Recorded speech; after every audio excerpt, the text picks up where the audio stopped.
welcome to the Femsplainers. On Zoom, we have today Meghan Gurdon, author of The Enchanted Hour, The Miraculous Power of Reading Aloud in the Age of Distraction. We're not really distracted right now, Meg. I'm just telling you right now, we're all probably focusing. We've got best-selling author and award-winning novelist Emily St. John Mandel, author of the most recent Glass Hotel novel, and also very much topical today, even though it came out a few years ago, Station 11. And Anne Applebaum, Pulitzer-prize-winning historian, author of Red Dawn, Stalin's War in the Ukraine, and the upcoming Twilight of Democracy. So real uppers. I think this is the time to talk about dark and serious topics. Although we on this podcast we try stay away from them as much as possible. Christina is not joining us today. She's taking this week off, but she is healthy. She's not sick. But anyway, welcome to you all. Thank you. Thank you.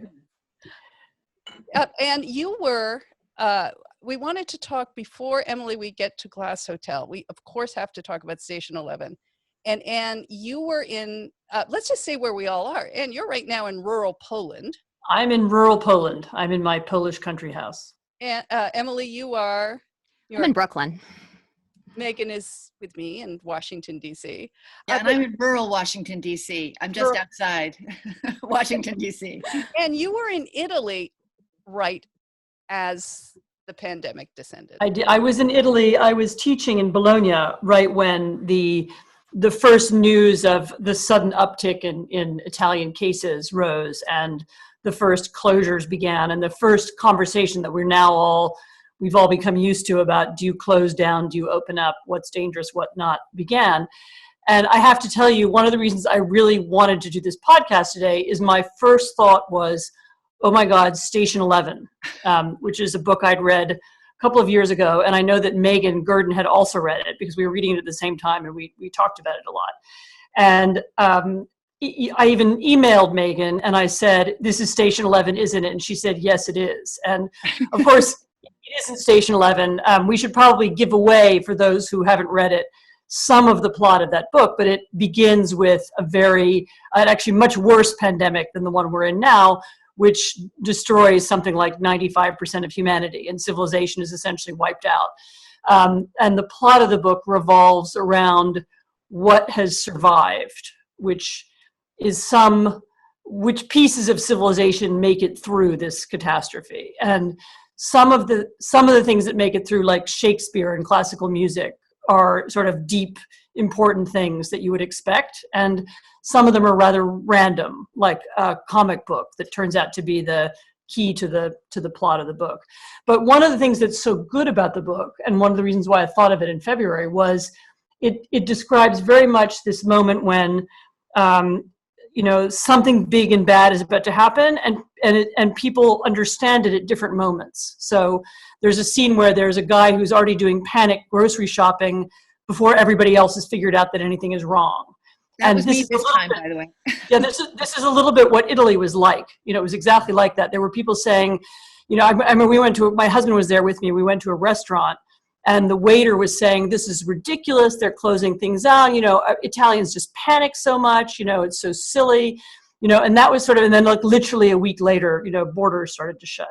And my experience over the last few weeks has been kind of, I feel like I've been one level ahead because I read Station 11 and I knew how fast these things might unfold. That makes sense. Can I say something reassuring about Station 11? Yes. That is not a scientifically plausible pandemic. It's like, I like to just lay it out. Great. Yeah, I mean, in real life, I know. I mean, look, it's fiction. It's not like I feel bad about it. But an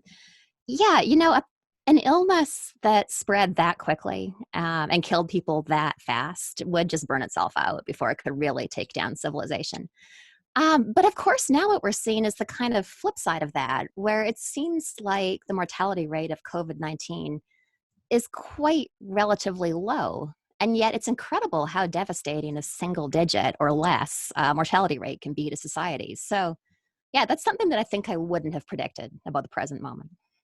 You predicted a lot of things, and I've read it more recently than Meghan and Anne. And one of the things that I really loved about it was how you captured both the moment, as Anne described, being in Italy, as the pandemic slowly takes over, and you're suddenly realizing, flights are being canceled. This whole joke about, Meghan told me she was buying toilet paper. I said, like, why? No, wrong. Telling me. Not true. But you start as it slowly builds, and then you have this wonderful contrast between then flashbacks to that time. It's sort of both in the future, after the pandemic, and before. And at the beginning of the book, indeed inside the cover is the question, what would you miss? And I have I have two questions for the whole panel here. Is what would you miss, right? If this really continued, and what I guess, what do we miss now, because we're all in our houses, and what are we going to miss from this time potentially? That things that we didn't expect, that positive that might come. I find it easier to answer the second question than the first question, because we're all writers. So the life that we're living in during this time is not, hugely dissimilar to our normal life. Although, Emily, you're the only one with a little child at home. Childcare is a thing, that's a real thing, yeah. But of course, that was a thing for us too. But we had, right. But I have, and probably inspired by you, Emily, I have found myself really noticing moments of beauty. I think I even quoted you on Instagram when the blossoms were all coming out in Washington, because there is the beauty of the passing moment now in a way that is more intense. And I don't think I'm alone in experiencing that. And I have this theory that a whole cohort of children is going to look back on this time, maybe like Kirsten looking back in Station 11 on remembering what it looked like to look down at the ground at night from a plane, the sparkly lights, that children will remember this time as a wonderful time of family unity, when their parents were around all the time, when their fathers could play with them outside, and their mothers too would be more available. Now that my children are all older. My youngest is 14, so maybe that with a smaller one at home, you don't conceive it the same way. But to me, it looks like that. Like there's an actually extraordinary. Everyone's reduced to their family unit, and that's kind of lovely. It was gone in a way. Right. That's an interesting point. And I appreciate you saying that, because something I do worry about is that this will be a scarring experience. Yeah. I went for a long walk yesterday with my daughter, who's 4, and I was taking pictures of her in her cute little owl face mask. And there's a part of me that's like, do I want to memorialize this? Wow, what a dark time. Yeah. But on the other hand, to your point, I have spent so much more time with her.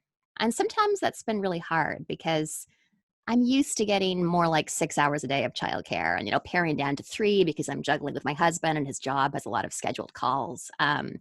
It's been a challenge to get any work done. But I did have a realization the other day that there is real beauty to this time. I'm spending hours with her playing these epic imaginative games with this world we made up, and that's something that I wouldn't have spent hours doing before. So yeah, I think there's something to that. And there are all the people who aren't dying in car crashes. That's true. But that's true. I mean, there are like people walking around who might have had marks on them, as it were, marked man, that kind of concept. Mm-hmm. They don't know. Could have been me. You don't know. It's a good point. I don't know. I just like to extract the positive. No, I appreciate that. No, I've crossed a street maybe like 4 times since early March. Our odds of getting hit by a car have plummeted. Right, really. Yeah. And do you have any things you'll miss about quarantine? No. No. A little joy. I again, like the rest of you, for me, this is I'm at home writing a lot anyway, and now I'm just at home writing more than before. But what I really, really dislike is the awkwardness about contact with people, and the, when you go into a grocery store, that panicky thing about you have to wear gloves and then you have to wash your hands when you get home, and this constant awareness of the possibility of disease, which I've never had before in my life. I've never been a hypochondriac. I've never thought about being ill. I've always tried to, ride out colds and not pay, and the oppressive nature of, you might touch something and die.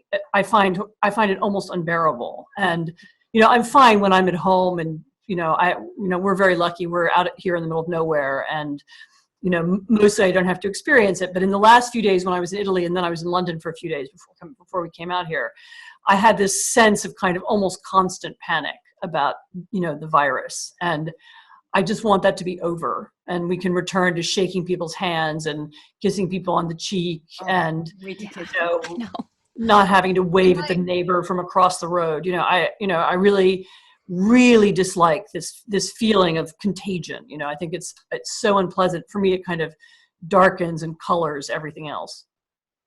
Well, I'm in the category of what I miss, and this also goes to Emily's Station 11 of the scenes where life is just normal and how much we took normality for granted. And literally the weekend, just days before we quarantined ourselves, David and I, my husband, we went to New York for a weekend and just to have fun. And we felt at the time it was kind of extravagant, and should we really be doing this?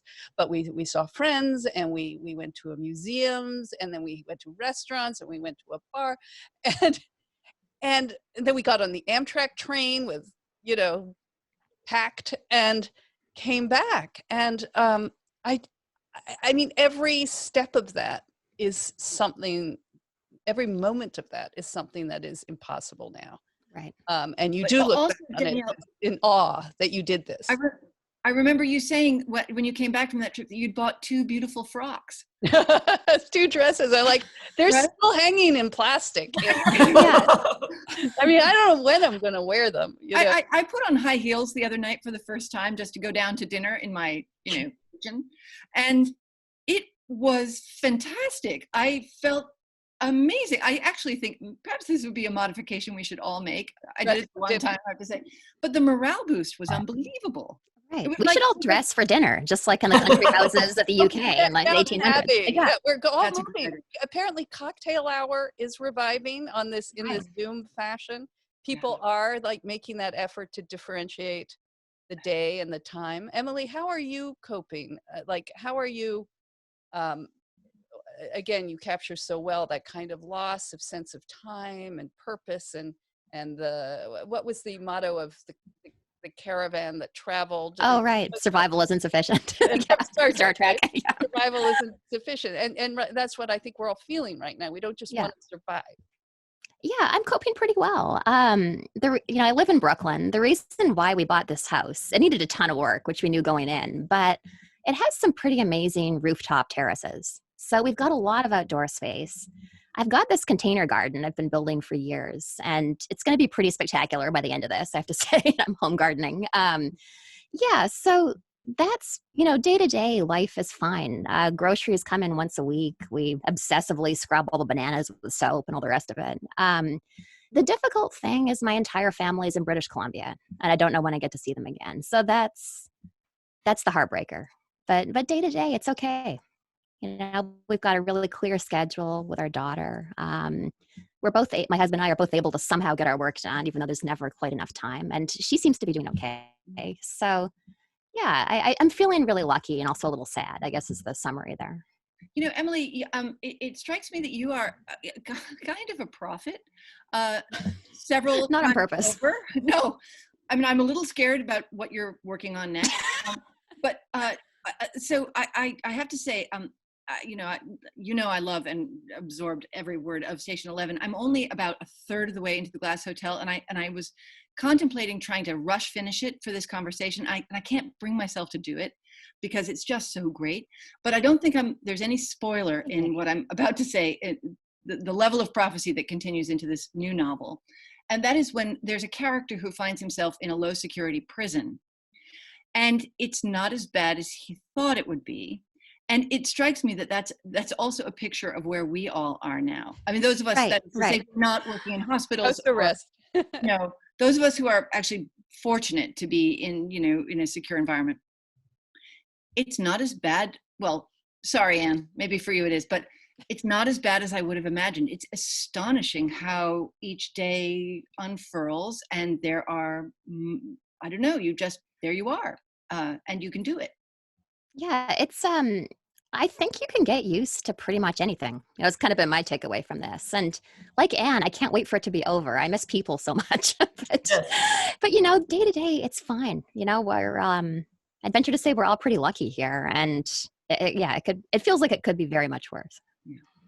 So so you're not writing another book, are you? Should we be worried? I am. Yeah, I'm thinking zombie apocalypse this time. No. Yeah, I've been writing sci-fi, which is maybe a bit utopian because that implies that you move forward into a technologically advanced future. I think that it's absolutely a reaction to being in quarantine, where whatever I write next, it has to be set as far away from my apartment as humanly possible, like maybe another planet. The moon colonies might be too close. So, but even Station 11 prefigured this, right? I mean, yeah, it did. Here's the thing with Station 11, though. If you read about the history of pandemics, which I did going into that book, what becomes clear is that, and this is not to minimize the terror and awfulness of the present moment in any way, this is something that happens to us as a species. And we're not used to it, and it feels shocking and extraordinary because it's been 100 years since the last time this happened. But, the history of humanity is a history of pandemics. And it makes me feel like I didn't really predict anything. There was always going to be a COVID-19, and there will be something after that and something after that. Obviously, it didn't have to be this bad, Yeah, but I'm sorry. Should have been more specific. When I said Station 11, I was thinking of the comic series. Oh, okay, I see. Right. Station 11 itself predicting this kind of humanity, confined. Right. Anyway. Right. On the moon. What is it? A space station or something? Yeah, a space station. Yeah. Right. Yeah. But you're right, Meghan, that Emily's books are on the news, and not right on the news. Although this happened, I guess it was there was a lag between your book being published and this happening. But I think that's what makes them interesting. That central to Glass Hotel isn't. Again, I have not had a chance to read it. It's on my bedside table, but it's the central character is based on Bernie Madoff. Yeah, that's right. All of the characters in the book are fictional, but I was fascinated by Madoff's crime. I think just the scale of it. And also more specifically, there was a staff involved. Like if you're a billionaire with a Ponzi scheme, you're not formatting all those fake account statements by yourself. You got people for that. So I just found myself thinking back then when that story broke in, I guess, December 2008, who are these people? Who shows up to work every Monday to perpetuate a massive crime? So yeah, that was my my sort of opening point of fascination, I guess, with that story. Madoff himself is not particularly interesting. If you read his interviews, it's kind of a garden variety sociopath. But he's no Jeffrey Epstein, is what. No. Yeah, but the crime was interesting in its scale. So Emily, I'll tell you, because I have read the Glass Hotel, which is another spectacularly good novel. I think I even liked it better than Station 11. And of course, what attracted me to it was exactly what you just described. So I write books also about great crimes, but there are different crimes, the Ukrainian famine or, the sending of millions of people to the Gulag. And the point about all of those things is, we tend to demonize Stalin. We talk about the one evil person who did it. But of course, there are millions and millions of helpers, and all kinds of people are complicit, including people who don't think of themselves as being complicit or who would have an impression of themselves as being good people.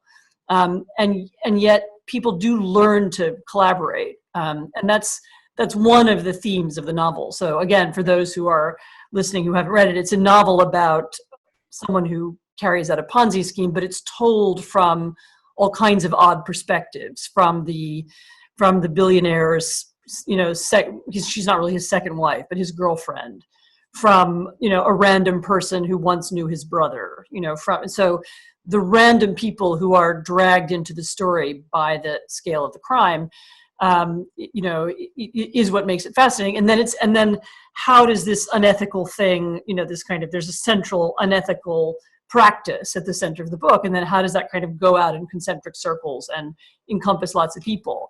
And there are lots and lots and lots of stories that I've written or read about in history, where you have a similar phenomenon. All kinds of people become included in things, even when they don't want to be. And the process of how that happens and the psychology of it is really interesting.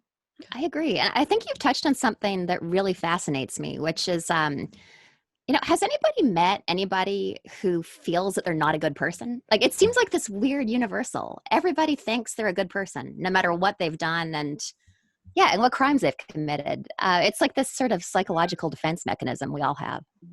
Well, we haven't been, especially our generation, has not really been tested in the way that our parents or grandparents were through war, through depression. I mean, we coming out of the Cold War and seeing the fall of communism and the optimism of that moment, I don't feel I guess I'm a Gen Xer, but I don't feel that we've had the kind of test that this, in a way, this pandemic, although for many of us who are not suffering and let us stress, many people are, and they're not in such comfortable surroundings, or they're facing illness, of course, or the loss of their family and friends. But given the nature of it, we don't feel like we're suffering. We're deprived of human company, but it is it is still a kind of test of how do we act? Do we become more caring for our neighbors? Do we reach out more? Do we go inward? And to Anne, who studies this, and you sort of got into it in the book, that when you have this kind of pandemic, the nature of power changes, the nature of our governments. We've watched states, federal, and Canada, provincial versus federal, that these whole mechanisms of power are having to scramble and change, and in some cases, and I think to the worse, some governments are using this as an opportunity to seize more control. So it's a fascinating effect on all of us that I don't think we don't even at this moment have any idea how it's going to unfurl. Do you agree with that, Anne, or do you? No, my hesitation in making big pronouncements about how the pandemic will affect us, even though I'm asked to do it like 10 times a day, is that the thing, it's going to change. And so, yes, right now, states are taking power and, using their power to make people stay home, and people right now are cooperating with that, or in some places they're not.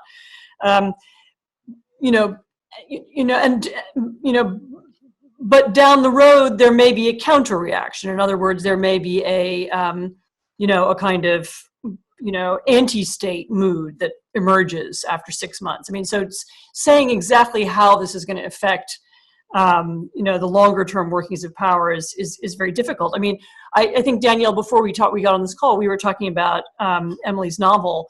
Because one of the things that happens in Station 11 is that the pandemic comes, it wipes out almost everybody, and then you have the total disappearance of the state, and you have people moving back into almost a sort of medieval world where, people live in little communities that are separate from one another and have no knowledge of one another, and the sort of communication system breaks down.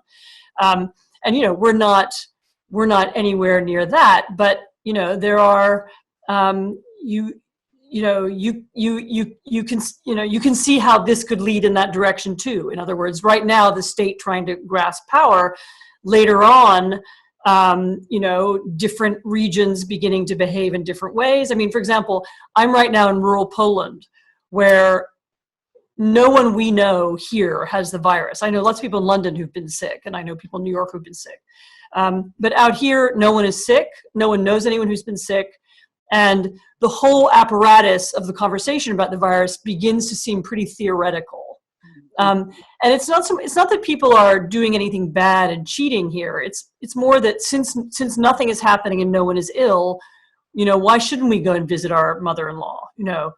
And you can see that so you can see a way in which there's a kind of anarchy beginning, as because people don't really trust the government here. That's another element to it. They're not sure they believe in the, but you can see how the beginning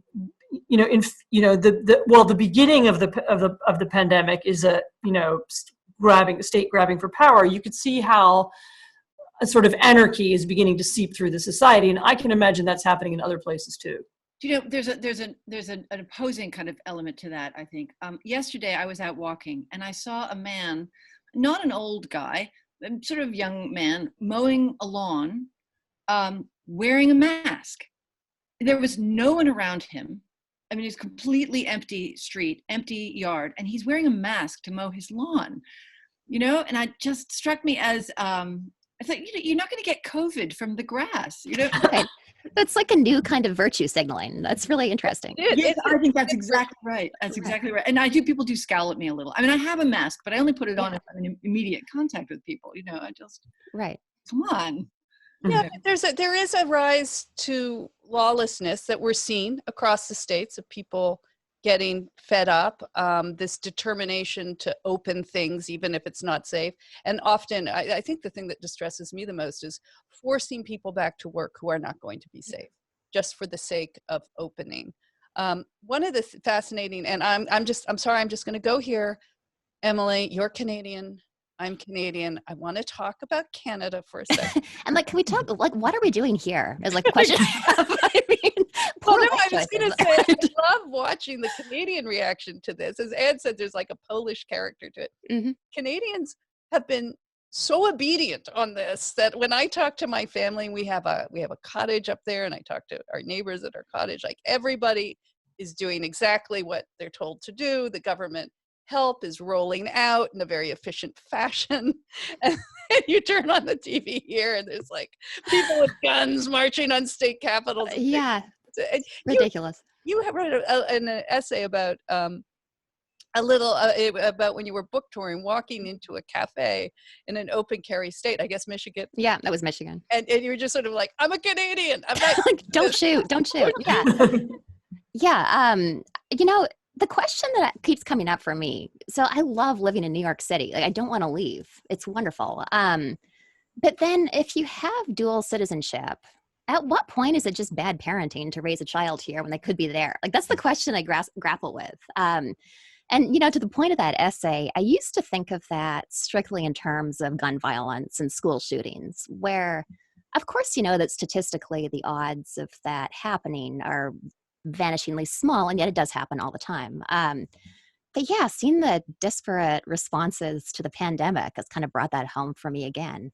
Just the difference between a country that has a leadership vacuum at the top versus not. You know, it's profound. Yeah, I think my family worries about me being down here. Well, I think it's also the way that the different systems that states historically, the states want to work things out on their own, and like that's an American way, and Canadians queue, you know, and if you tell Canadian that you have to stand there and, you know, here's a dish of peas, please eat your peas. I know you don't like peas, but you have to eat them right now. They're like, okay, I'll do it. Okay. So that's been interesting, but it's also what I've loved about the Station 11, and I see in your other books as well, seeing Canada and Toronto and Montreal and British Columbia, where you're from, being at the center of a very best-selling novel. That Toronto, everybody here sees Toronto all the time. It's just posing as other cities. Right. Yeah, it's Chicago. Yeah. Chicago. It's all these other cities.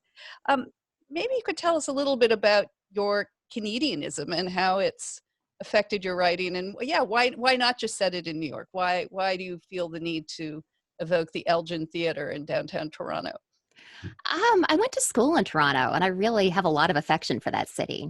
It means that my knowledge of the city is very frozen in time. So I'm deeply familiar with Toronto circa 1997 to 2002. I don't know it at all anymore. But I was just kind of bothered by the way it's this invisible city when you're in the States. Nobody talks about Toronto. Nobody knows where it is on the map. It's just like this invisible metropolis of 2.8 million people right on the other side of the border. So I think I just wanted to set something there, partly for my affection for the city, partly just as a kind of corrective for that. You know, every third novel is set in New York, so it felt a little bit different. The Station 11 TV show, the location's been moved to Chicago because that's where the showrunner's from. I'm like, that's fine. But that's right, it is coming out now as a series. Yeah, you know, everything's shut down now, but it's in progress. Yeah. That's great. Emily, can I pivot for a second to something that I know that Anne and I had both and probably Danielle too are interested in hearing. Your books are beautifully plotted, and they're plotted in a way that is it's very refreshing. And I would love to know how you go about doing it. Do you work like Dickens with a very complete outline? Do you have post-it notes all over a single wall, like a paranoid or whatever? I mean, people have these different methods. You use one of the online services that allow people to plot. Like, what is like both sort of conceptually and in a physical way? How do you plot? I just kind of wing it with the first draft. So I don't work from an outline. I think working from an outline probably makes more sense. But I've always been afraid I'd get bored if I knew exactly where a novel was going to go. So I just start writing scenes. The scenes turn into chapters. After about a year of that, I have the most catastrophically messy first draft. I mean, it's just a disaster. And then I spend 2 or 3, or in the case of the Glass Hotel, probably 3.5 or 4 years, just going over that again and again and again, trying to make the plot make sense, trying to, cut out everything extraneous, trying to make the characters work. With Station 11, so I had no outline for the first draft, but once I started revising, I recognized that I did need to have some kind of a map because that book's crazy. It's really nonlinear. There are a lot of different points of view, all these strange elements like the interview segments. So for that book, once I had a first draft, I put together an Excel spreadsheet. I was an administrative assistant for years, so I used my Excel powers for fiction. And yeah, the spreadsheet was a kind of bird's eye view of the book. Every chapter had its own line. The level of detail, it was on the level of chapter 1, intro to Jeevan / Arthur dies on stage, like that. Yeah. And it gave me a kind of bird's eye view of the book that was really helpful for rearranging sections. Missing bits and the little empty. Exactly. And spotting technical problems. Right. You can't have 3 chapters from Jeevan's perspective at the beginning and then not see him again until page 280. Like, that's a big gap. So, you have to put more Jeevan chapters in between. For the Glass Hotel, I was using an application called Scrivener, which is really good for organizing research. So yeah, I had different sections that I could drag and drop along the left side. And I think I might stick with that going forward. That worked pretty well. Wow. And in one of the questions I wanted to ask all of you, and it comes out of an essay, Emily, you wrote about Susan Sontag. And this is a perennial question for women authors and really women artists of all time. But you wrote about is it possible to be an art monster, you were quoting someone, and be married and a wife, and I would say a mother, that even today that women tend to have a different struggle or balance when they're also writers and artists. And I would love all of your answers to that question, because you are all mothers and you are all authors. And we're all monsters. Kind of monsters. I didn't want to say that, Meghan, but yeah. No. No, actually, can you elaborate a little bit on an art monster? Is that someone like a creature of ego and who demands freedom for? Yeah, it's that was an idea that I came across in a Jenny Offel's novel, Department of Speculation, which is a spectacular book that I really recommend. In her formulation, an art monster is this sort of single-minded genius who only does his art. He's not doing the childcare or the dishes, it's just art. Whoever he's with, inevitably his wife, needs to kind of work around that and keep the household running. The example she gave, I have no idea if this is true, was that Nabokov didn't even fold his own umbrellas. He just passed it to his wife. So she was writing about the impossibility of a woman being that and also being literally anything else. Well, Gertrude Stein was a bit of an art monster, I think, wasn't she? I think so. Nabokov and maybe Pablo Picasso. Picasso, definitely. Yeah. And literally art monster. Yeah. So Emily, has it been possible for you? Like, how is it personally for you that way? It's really difficult, and it's a constant juggling act, and there's never enough time to write. And one always feels a little bit compromised because, of course, you want to spend a lot of time with your child too. I think that in general, women do more than our fair share of the childcare. That's just kind of a fact. But on the other hand, I would push back against the art monster formulation, which is just to say that I think that's really overrated. I mean, what a narrow life to only be focused on that and that alone. Yeah, I'm willing to make the trade-off for these fleeting years of my daughter's childhood to work less than I would have, but also spend a lot of time with her. There's no doubt that if I had more childcare, I'd write more books. And if you had more children. Yeah, I have one for a reason. No, don't forget, at a point they entertain each other. And how has it been for you? I mean, so I would push back against the idea that you need to be an art monster in order to do good things, in order to write good books. While you were talking, I was frantically trying to think of a very good example, and one isn't coming into my head except for maybe Thomas Mann. There were lots of writers, who would get up in the morning, I don't know, have breakfast with their families, go into an office, shut the door, work from 9 to 12, then leave the house, go for a walk, and spend the afternoon doing something else. And that there are people who organize their lives in such a way that their creative activity fits into a reasonable space of time, and they still have time to have a drink with their wife in the evening and pay attention to their children.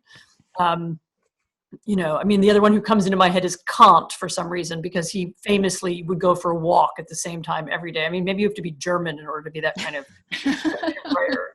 And the other person who comes in my head who's fictional is Aschenbach, who's the main character in Thomas Mann's Death in Venice, who's also like a super organized, writer who has a planned schedule, and then, in fact, it all falls apart because of a plague in Venice. So it ties us back to the. And these are all male examples. I mean, when they're all male examples. I'm not thinking of a female one, but maybe if I'm. Like Jane Austen or George Eliot, you start going through them, and a lot of them just simply didn't have children. Right. But Anne, how have you coped? Like you've had to lock yourself away in archives for long periods of time, and. So there, I mean. I always have to be careful how I say this. Boarding school helps. That's right. You were living. That's one solution. Living in England. And also, I think I was very lucky. I had a mother-in-law. So when my children were too little to go to boarding school, but I had a mother-in-law who liked being with my children and liked taking care of them. I don't know. I never felt any guilt about leaving. I knew they were with someone who cared about them. I knew that there's, it's not written in blood somewhere that, you have to be a kind of clingy mother in order to have, who says that's a good mom? I somehow, convinced myself that it was fine for them to be with other people and learn to be around other people. And I just went away, and then I came back. And I don't know how to explain it any better than that. And they seem to be not angry at me, or at least not yet. So, and they're now 19 and 22. Well, one of the things, and this was going to be my final question, Meghan, I want to hear from you too on that other question, but is that now that mothers and fathers a lot of them are all the time with their children, maybe helicopter parenting will stop. They'll get so fed up. Just go outside and play. There are no cars. I don't care what you do. But Meghan, how have you took many years to write your book. I remember it wasn't. You had 5 children. Meghan has 5 children. Yeah. It was like living in a blender, really. I remember there was one particularly crazy period of life when I had 5 children. I don't remember what ages they were, but I was writing 3 newspaper columns a week. And I'm the domestic monster. So I do all the cooking and all the other stuff. The only thing I didn't do in those years was vacuuming and dusting. I had somebody else do that, but I did the laundry.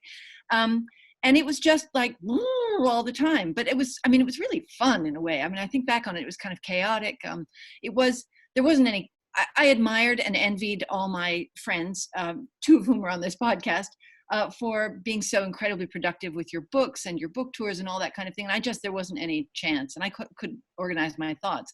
So it's not, I suppose, a coincidence that I was able to finally write a book, which actually draws very considerably on my 25 years at the time of reading aloud to my children every night, which was my sort of one, Emily, that's my particular passion. I was able to draw on all that. And, it would have been wonderful if I could have written it earlier, but I just don't know how I could have done it. There just wasn't time. Well, who was it who said that a woman can have everything, but just not all at the All at same once. time?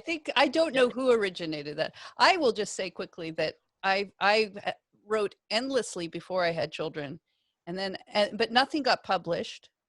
And then it was only after I had my first child that I had to, like Anne says, narrow the workday into 3 or 4 hours. And boy, were those productive. Yeah. And That's the only way to do it. You have to.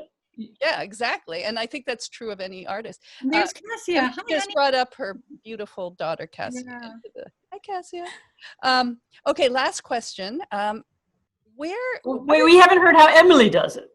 Oh, Emily just spoke at the beginning, but yes, maybe we didn't hear more specifically. I'm so sorry. The logistics of it. I get up with my daughter at 5 or 6 whenever she wants to get up. I've been pretty lax with the screen time since the pandemic started. I highly recommend that for anybody listening with young children.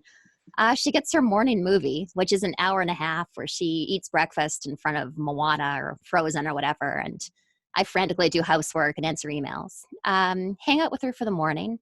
My husband takes over at noon. He takes us through just about to dinner time, 4:30, 5. I'll start making dinner and then I'm kind of back and play. Well, he takes phone calls. Yeah, we're making it work. One thing I do kind of miss is the differentiation between the week and the weekend, though. It's like every day is exactly the same.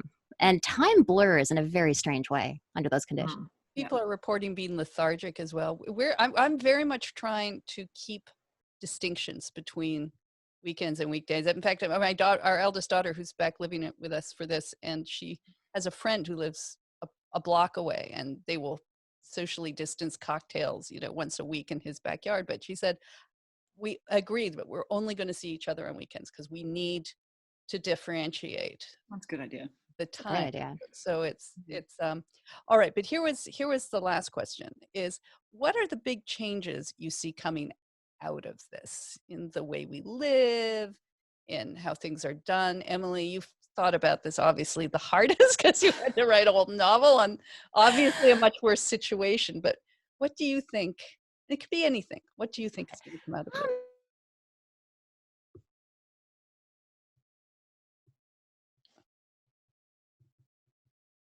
And Sorry, Emily. now it's no.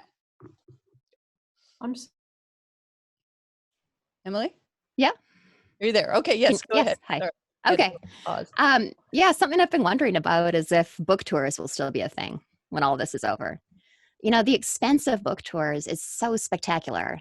It's so hard to really come up with a profit and loss statement that makes sense financially. There's this kind of intangible benefit to book tours, but they're so expensive for our publishers. And I've kind of been wondering if it's going to be mostly Zoom from here on out. Well, part of that essay you wrote about book touring was, and everyone here has experienced it. And in fact, Anne is about to have a book come out. My husband is about to have a book come out. And there were all these like halls booked and people, and now it's not going to happen. He is very relieved.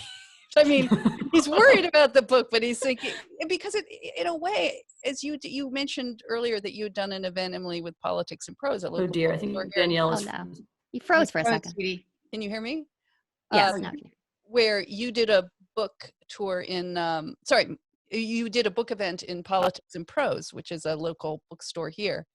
And why, if people are going to be there and they gather around a screen and it's an exclusive event, it's not the same thing as being, having the author in person. But on the other hand, is it so bad? And most books do not become these runaway huge bestsellers that justify.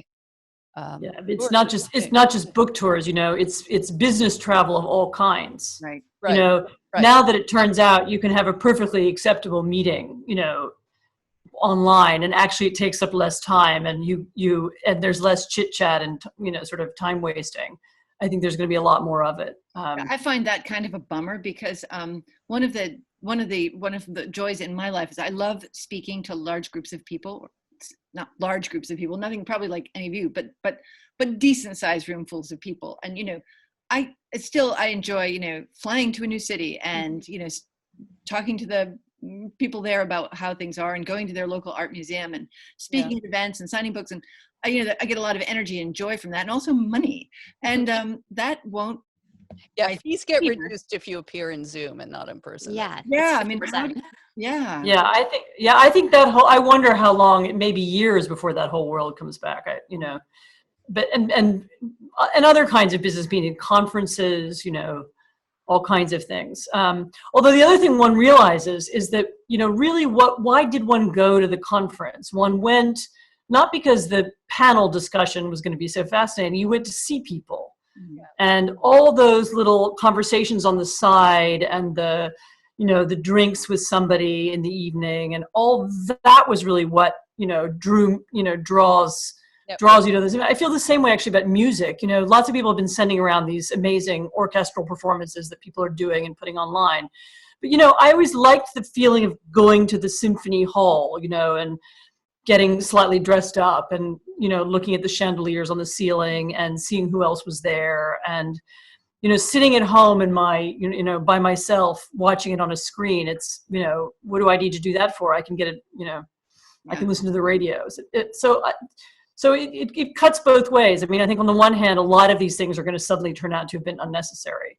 And on the other hand, we're going to realize that actually the real reason why we went to them, the real reason we went to hear an author speak was, who else was going to be there, because it was going to be a communal event, because it was going to be at Politics and Prose, which is where lots of people we know, that kind of, a lot of these events had a different kind of significance. They were about something else. It wasn't just to hear the author, it was also to be part of a group, that was listening to the author. Right. So I don't know, it could go either way. I also wonder about smaller social impacts.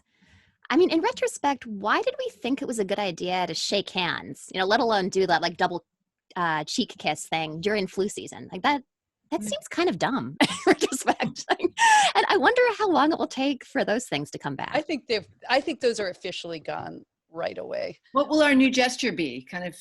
No, they're saying like hug and or kiss and anyway. But I spoke to a friend of ours, runs a sort of small chain of like boutique hotels, mostly in Canada, Emily, and he's a real entrepreneur type. He's had to reinvent. I mean, he's taking these terrible blows that restaurateurs and hotel owners are. But we were also asking him, well, what are some of the changes you foresee? And he says, absolutely, bars and things are coming back. People will just, in the short term, the next year or two, obviously, that's not happening, and we're not going to them the way that we would have. But he said hotel rooms, he feels, are permanently going to have to feel more sanitized and safe than they ever had. So he said he thinks he sees the disappearance of the hotel menu book. Or the little remote control that's next to your bed is in a little sanitized bag to show that it's been cleaned, or like it's small. There's no longer that duvet or that covering at the end of the hotel bed that 9,000 people sit on and never get washed. So that's sort of fascinating. Keyless entry, keyless check-in, or contactless check-in. So those were sort of some of the things like he's having to think about right now. Right. Or like I saw this crazy product advertised on Instagram. It's a little ultraviolet light box. I bought 2 of those. You did? Did they seem like they work? Because I was like, how would you know? Ultraviolet is supposed to work, and so I definitely got 2 of those. But like maybe the TV remote will be in the ultraviolet light box and you zap it before you pick it up. Exactly. Yeah. Exactly. So yes. Well, look, it's been wonderful having you all. It's been wonderful having this company, even if it's contactless. And yeah. and thank you to you all for coming. And Emily, thank you for talking to us about this time, and to you from Poland. I don't know when you're ever going to get back or out of there. They've closed everything, right? You can't to get a flight. You can't. We have no airplanes. There's no way to get in and out of the country. I mean, you can walk over the border. That's about it. Yeah. So I'm serious. So we'll see. Let's hope to see each other in person soon. Well, thank you all. Thank you. This has been such a pleasure. I'm so excited now to go right back to this. It's just, and They just held up the Glass Hotel. Yeah, I've got them both here because why not? Thank you. They're great books. Everybody should read them. Everybody Thank you should so read them, much. I and really you will- appreciate that. Yeah, and you'll press them on everyone you know, as I did. I have, and Anne has, and probably Danielle too. I mean, just And these are yes, must all read. your books really, The Enchanted Hour and Anne's upcoming Twilight of Democracy. So yes, all right. Take All care, right. everybody. All right. Bye, everybody. Take care. Bye. Bye. Bye, everyone. Thanks. Thank you. Thank you, guys. I just stopped recording, and yeah, that was fun. I mean, it wasn't drunken. Normally we try have cocktails, but it's midday here. Anne's got one. Good Oh, thing. well done. 7:30 here, so. Mhm. All right, thank you, everybody. And Thank you. This was Emily, fun. we'll reach out to you with links and everything once it's up. Okay. Okay. All right. Thank you. Splendid. Thanks. Bye. Bye-bye. Bye. Take care.